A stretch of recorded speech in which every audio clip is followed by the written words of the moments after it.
I met after Daryl got back from Vietnam, and it's quite an interesting intro for this because people don't realise that Daryl was conscripted when he was 20 and I was still at school. So here I was, a 16-year-old, the Vietnam War was going, I knew nothing about it, and I had the first boyfriend at 16, getting on with my life. I go off to do some training and I meet him when he gets back from Vietnam, and didn't even know he was a Vietnam veteran for so many years, but just figured there was something that was worrying him but didn't quite know what it was. So we met just after he got back from Vietnam, where he had retreated to the country to play football because it was his go-to safe place. He was a footy player and he was a bit of a legend in the small town where he was playing footy because he had played for Carlton, and he had a lot of friends up there that we found out 50 years later they had been told not to ask him about the war, and that was one of the most unhealthy things that could have happened. I found out the hardest way, as a lot of partners of veterans do. Some of them whose partners have been in Vietnam or in a war zone find out immediately when they come back.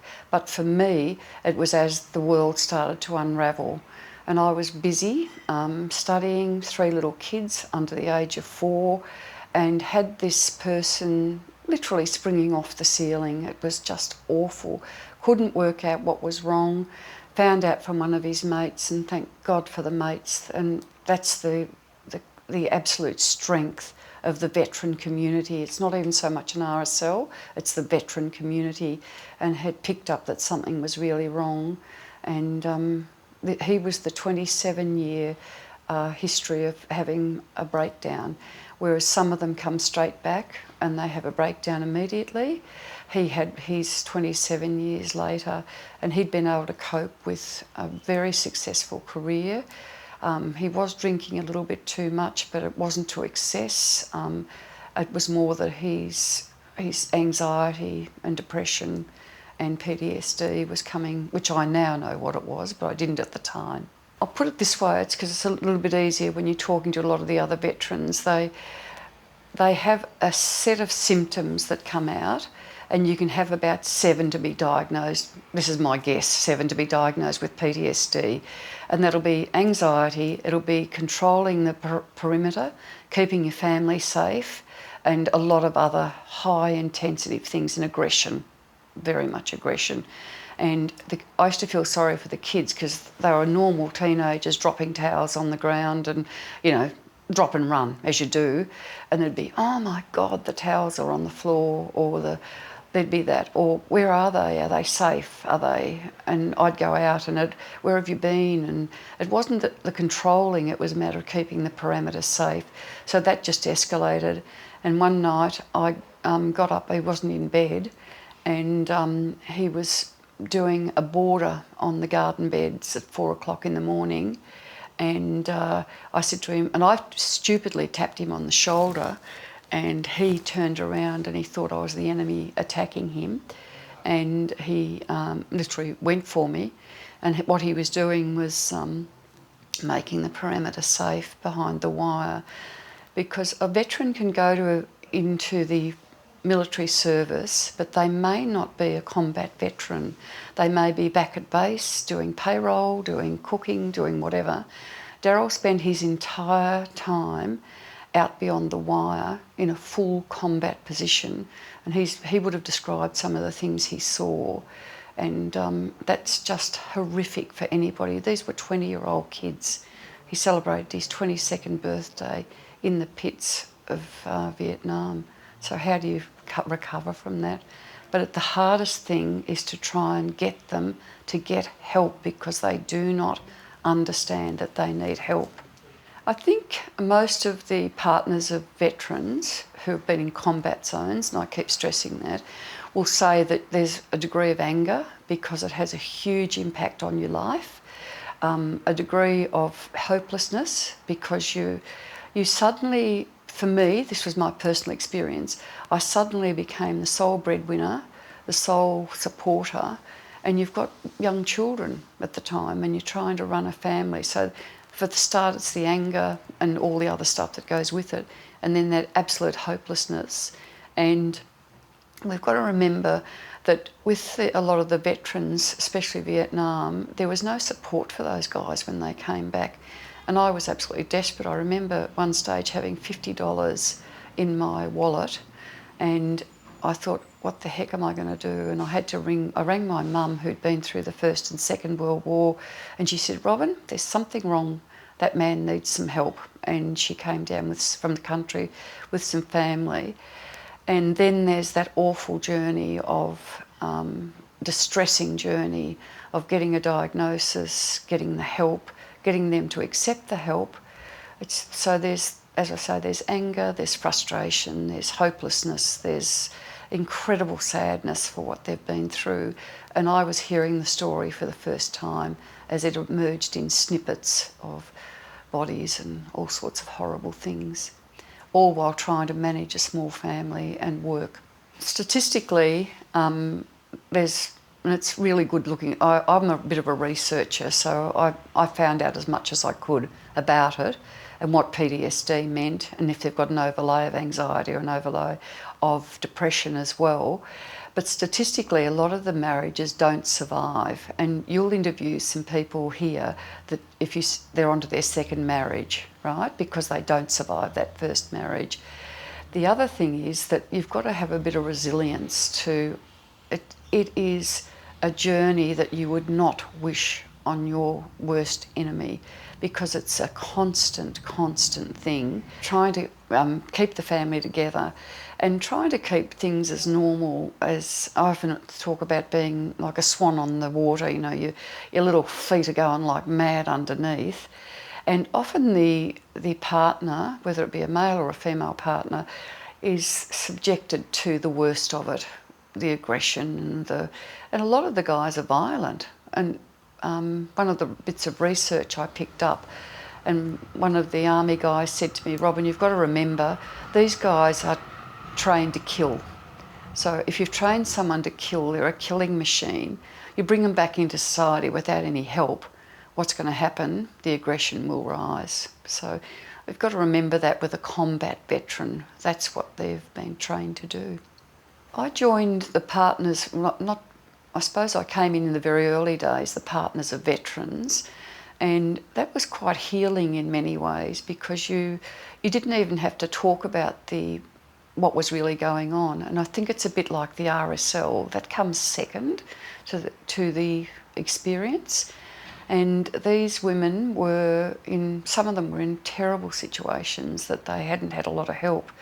So to recognise that you had other people out there that were experiencing what you were experiencing, which you weren't going to get through an RSL, it had to be set up by other women to actually look after women. And there was that practical help of, if you needed money, they knew someone that could help you with pensions and those sorts of things. So I did that. I also did my own research and learning, and I did a lot of courses so that I could cope with it, because you can't do it on your own. You cannot do it on your own. And I had an amazing family behind me with my sisters and my mum and a lot of other people.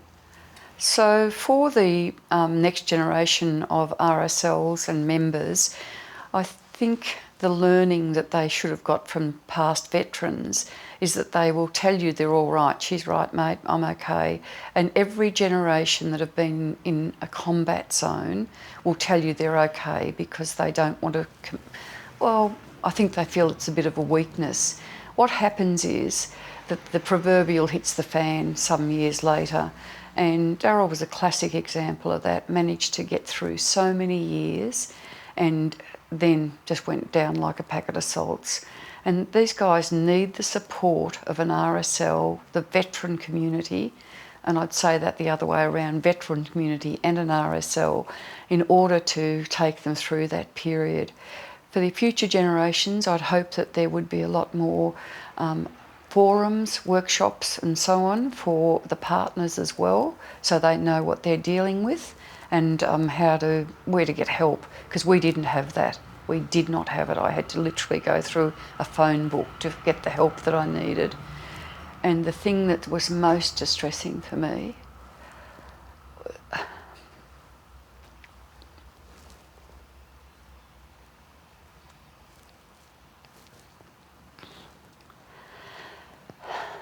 was the impact on our children. The children of veterans see and hear things that no child should ever see, especially when their father or mother, who they highly respect, is going through such a tough time.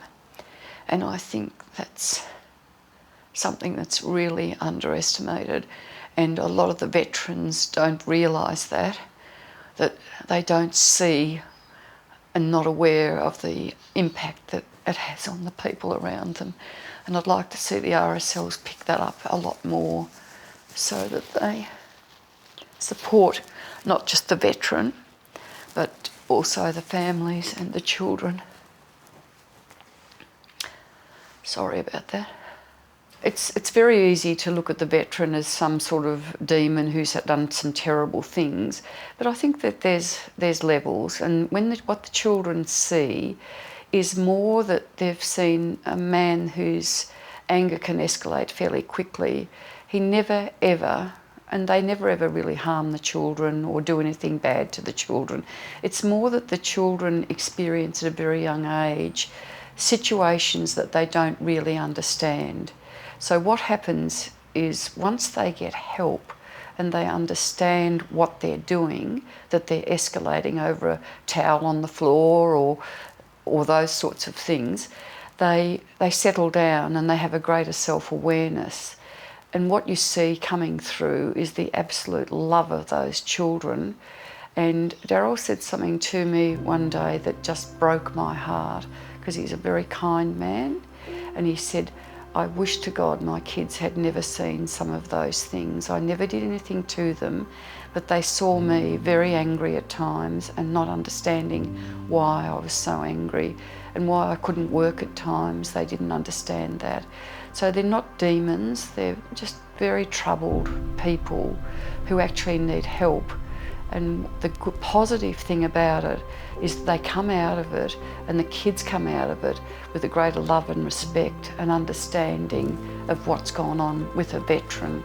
But we just wish they didn't have to see some of the others, which is why for the RSLs, they need to understand that impact and provide services. And the veteran community through DVA is recognising that more and more now through a study they did of the children and the impact that war zones, combat war zones, have on veterans. For the veterans' children, partners and children, the RSL forms a very strong link to the help and support that they need, which is often not understood. And the fact that it's almost, I laughingly say it's like the AAs or whatever, people realise they're not alone and there's a common shared interest. And that's what I found with the partners of veterans. We would be roaring laughing at some of the crazy things that we had seen or experienced. And I think when I talk about my kids, they're all adults, but the kids can have a bit of a laugh about some of the things, you know, that they saw. So it's that shared view of the fact that you're not alone. And if you join young enough, you actually are there for the building of something that's going forward, that's going to help the contemporary veteran going forward, not just the old veterans.